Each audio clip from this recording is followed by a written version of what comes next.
Shalom. It's my first live stream. I'm excited, but this is not a happy stream, you would say.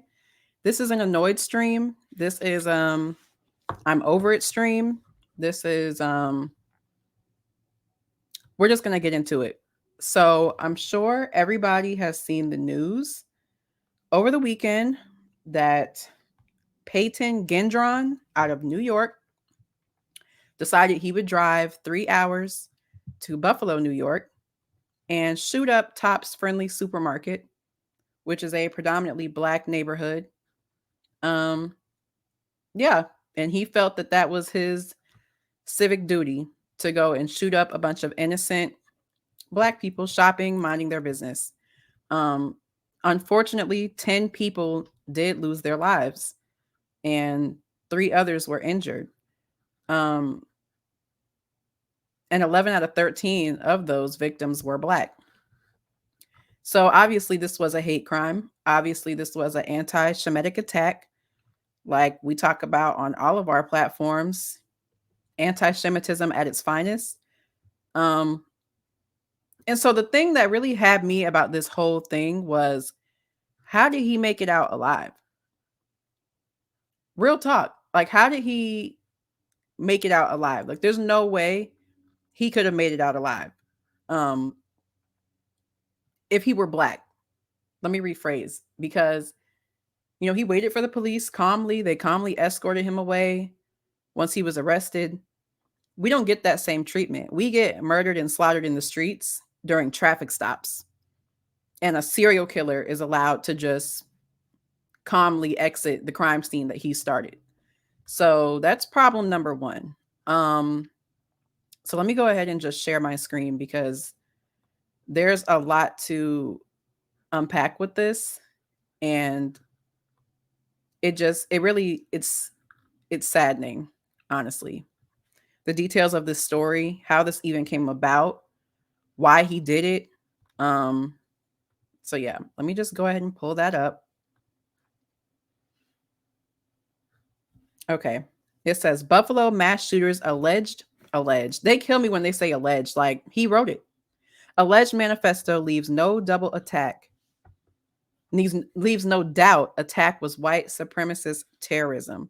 And it really doesn't leave a doubt at all. Like, there's no doubt that this is what it is. So let's just take a look at it here. U.S. Justice Department, of course, all these videos want to pop up, please. U.S. Justice Department is investigating Saturday's mass shooting at Buffalo Supermarket as a hate crime, an act of racially motivated violent extremism. And at first, I was having issues even finding the boy's name. Like, you know how they're always like, oh, say his name whenever it's like a police brutality situation with one of our brothers and sisters. They're always like, say their name, say their name. Say his name. Say his name, show his name, tell his name to everybody, because he didn't have any regard for our people whatsoever. So Payton Gendron, that's his name. He's only 18 years old. Now, I don't know what 18-year-olds y'all know is sitting around plotting mass shootings, but they are. So he's one of them. And he actually wrote a 180-page manifesto. And I have to pause on that too, because if you're 18, you're either about to graduate high school or you just graduated high school. Who's out here writing 180-page manifestos for fun, unless they're really serious about what they're doing? And he was playing no games. So 180-page manifesto that surfaced online shortly after the attack and took credit for the violence in the name of white supremacy. So all this allegedly, suspected, all this, like, we don't want to say that he did. Nah, he did it. He wrote this manifesto documenting everything he wanted to take place, and he made sure it happened. Not only this was a plotted, intentional attack, he had to drive 3 hours to actually execute it. He pulled up with ARs and was dressed in tactical gear. He had a helmet with a camera attached. He was live streaming on Twitch the shooting. He live streamed it for his viewers and anybody else to watch. This act of terrorism against the Shemitic people. He wanted to make sure everyone knew. So all the suspected and alleged is out the window because he live streamed the whole thing. He documented in his manifesto that's what he wanted to do. And then he had the nerve to plead not guilty. Okay. Now you're just making a mockery of everybody. It was definitely a racially motivated crime. And I just want to read. First, before I do this, racist and anti-Semitic views, I think was very interesting. His whole motive for doing this was, he feels like a white genocide is taking place in America. He's not happy with all the interracial children. He feels like their race is being watered down. He feels like the white people are dying out, which he's not wrong. They are. And statistics have shown actually that the white population is declining. And the average age for a white person is 58, whereas the average age for a black person is 27. So it already tells you now, like they're not lasting much longer. And so that bothers him. So he took it upon himself to kill innocent black people because, of course, they're to blame for why his race is dying out. Anyway, this is him.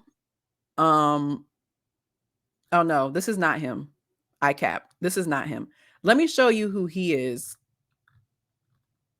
If there's a photo, because everyone needs to see this man's face. Hold up. I got to take myself off of this for a second.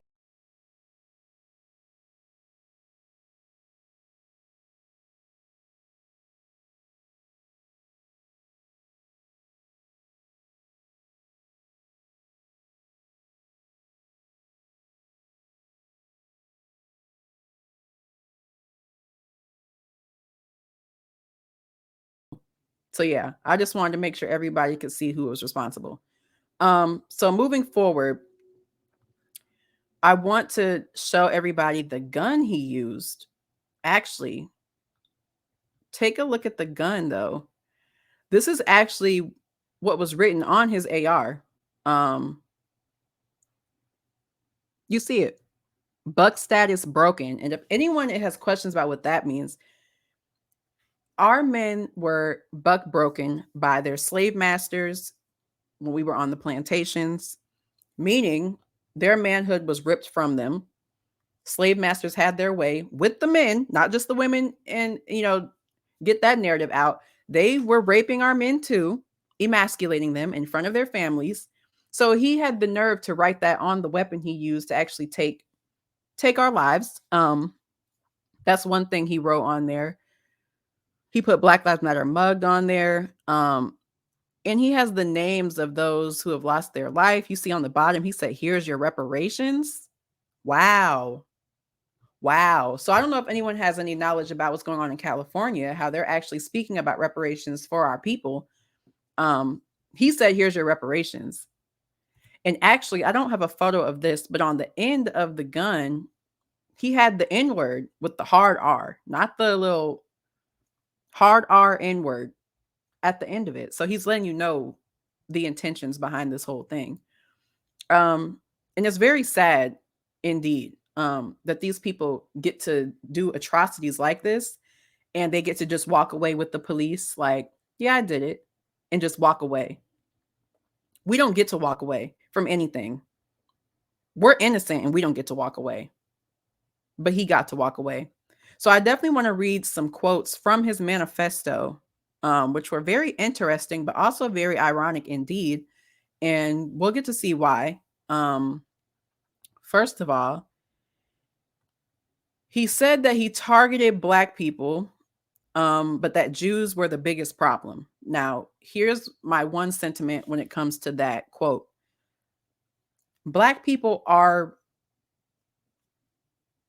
African American people are Hebrew people. Now, if anyone has a question about that, please look into Deuteronomy 28 and you let me know if you align or if what's written in the text means anything to you. Then that'll be your determining factor for where you can go with that. But that's not the purpose of today's show. Today's show is really just to look at what this terrorist did against our people. So he said he targeted Black people, but Jews were the biggest problem. Okay. Continuing on, this is from his manifesto too. I really wanted to find the original document. Of course, the internet likes to scrub things when it happens. It's like, nah, let the people see it. He wrote it. Why can't we see it? But whatever. He also said Black Americans were killing white people and taking public funding, and Jews were responsible, and that although he was targeting Black Americans, Jews can be dealt with in time. Okay, so here's my comment about this little sentence right here. Black Americans are killing white people. When have you heard of Black Americans killing white people? When have we ever went on a rampage and killed white people? I really want someone to tell me when that occurred, because I don't know when it occurred, because it hasn't occurred. They kill us. We're always trying to defend ourselves and keep ourselves like safe from them. So this whole thing of, oh, we're scared of them. Why? Because we don't do anything to you. So that's the first. That's cap. I'm calling cap on that. Now the taking public funding part, you have to look at why we are taking public funding. This system was not meant for us to thrive in. So of course the government comes through with their public funding, like, oh, we're going to help you.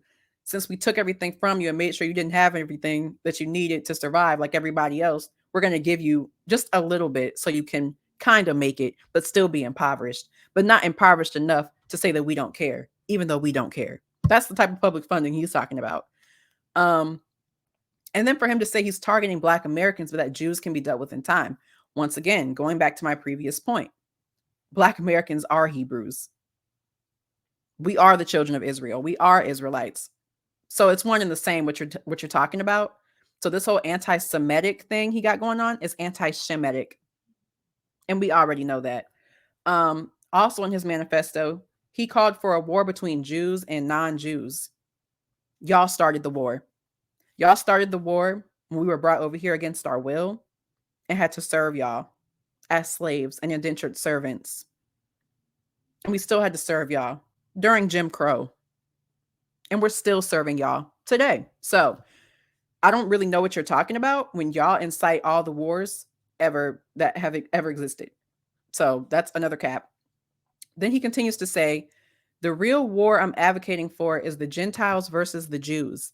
We outnumber them 100 times, and they are not strong by themselves. Okay.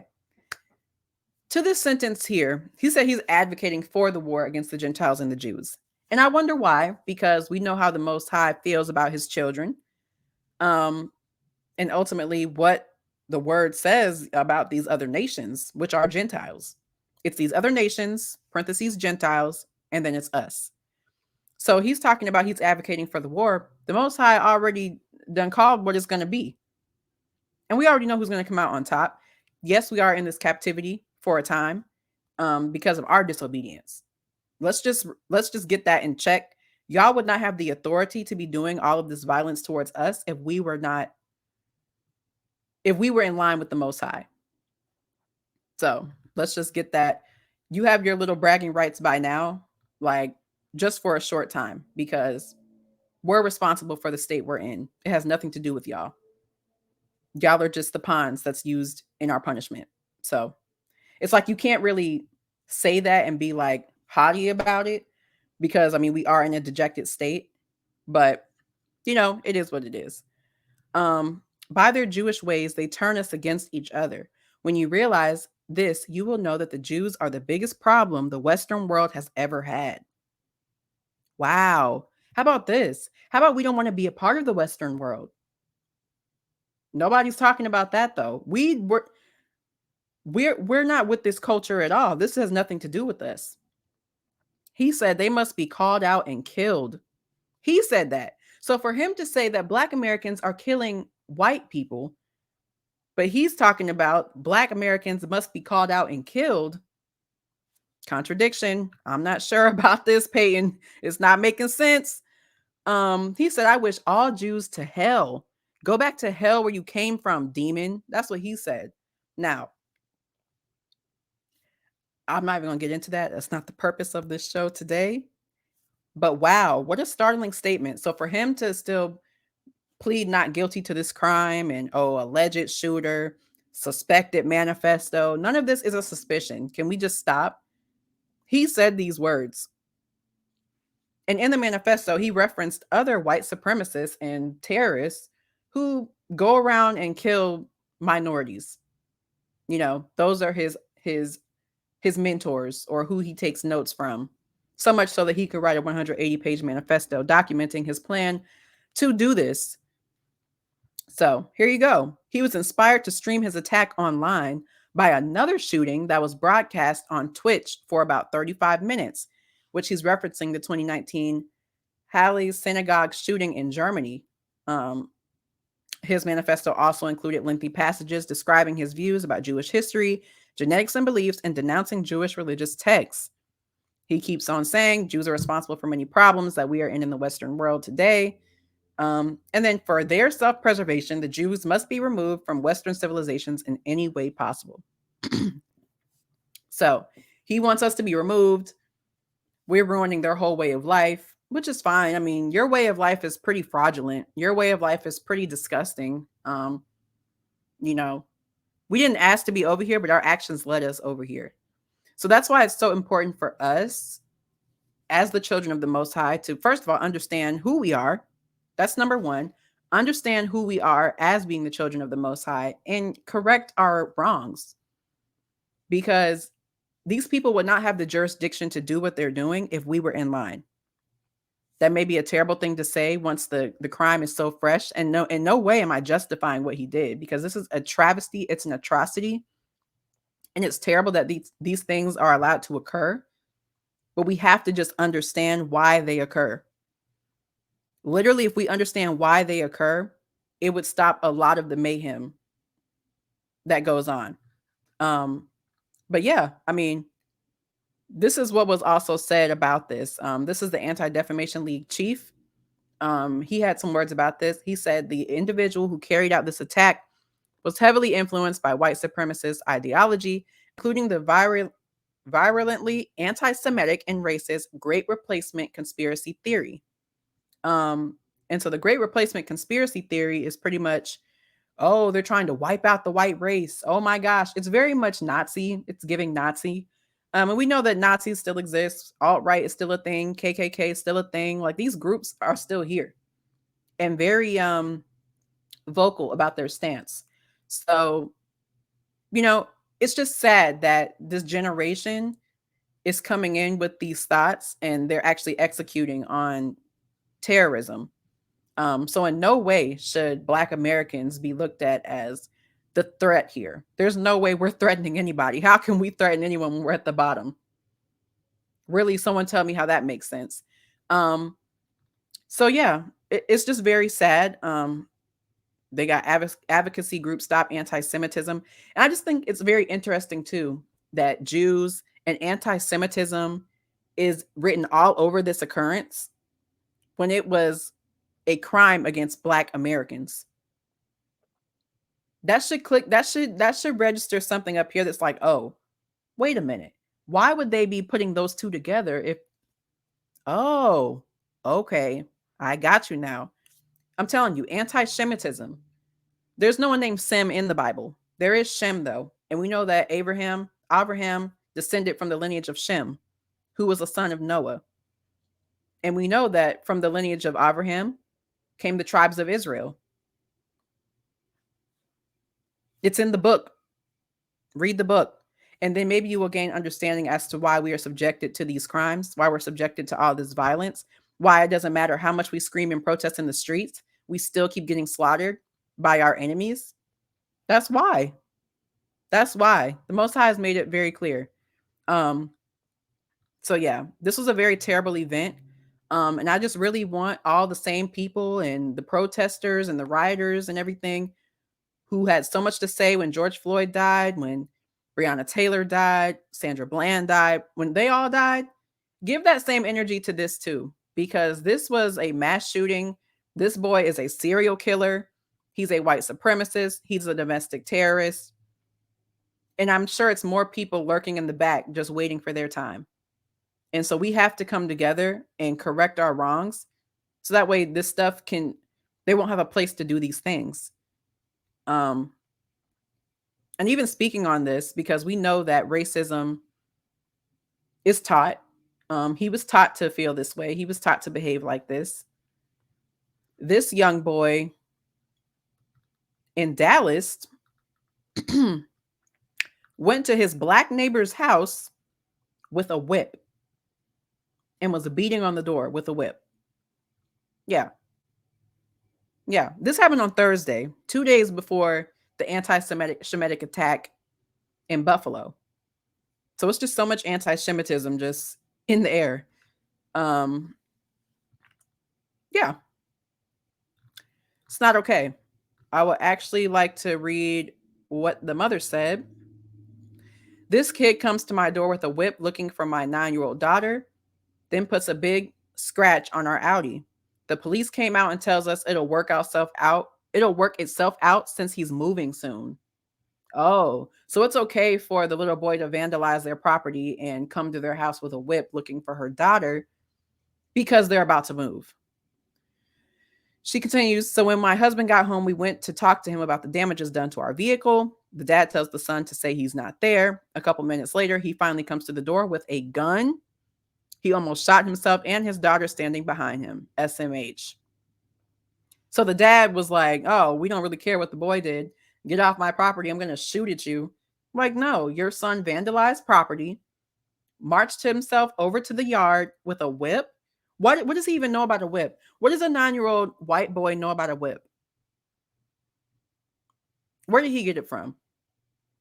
Was this like a family heirloom that was passed down from like great granddaddy or something? It's the heirloom whip, because that's what it's giving. And for the parents to just, the white parents, of course, to just be like, and the police to even be like, they're moving soon. It's not that big of a deal. Like, no. If we did half of the things that they do to us, we will be gone. If a white man, if a black man went to a white neighborhood and shot and killed 10 white people, he would not have made it out alive. I just want I'm sure everyone can agree with that. He would not have made it out alive at all. They would have called in so many people. He would have been on the ground, dead. I guarantee you, he would have been dead. He would not have even made it to say he pled guilty or not guilty. He wouldn't have made it that far. He probably wouldn't have even been able to carry out the attack because they would have shot him. So it's just annoying to see that this is really what happens here. Let's see if this video will play. Hey guys, so check out this video of this little boy coming to my house, beating on my door with a whip, trying to attack my daughter. Take a look at this. Also, please like, share, and comment.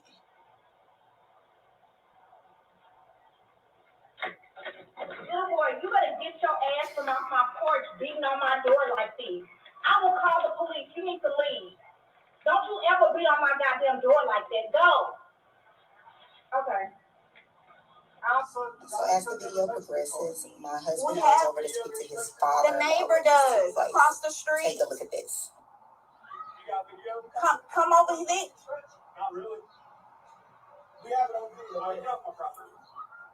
Seriously. He has a gun behind his back. Because you ain't coming over here and talking nicely. You're accusing my son. I'm showing you the video. We're showing you the video. You ain't showing me the video of me scratching your car. Get off my plan.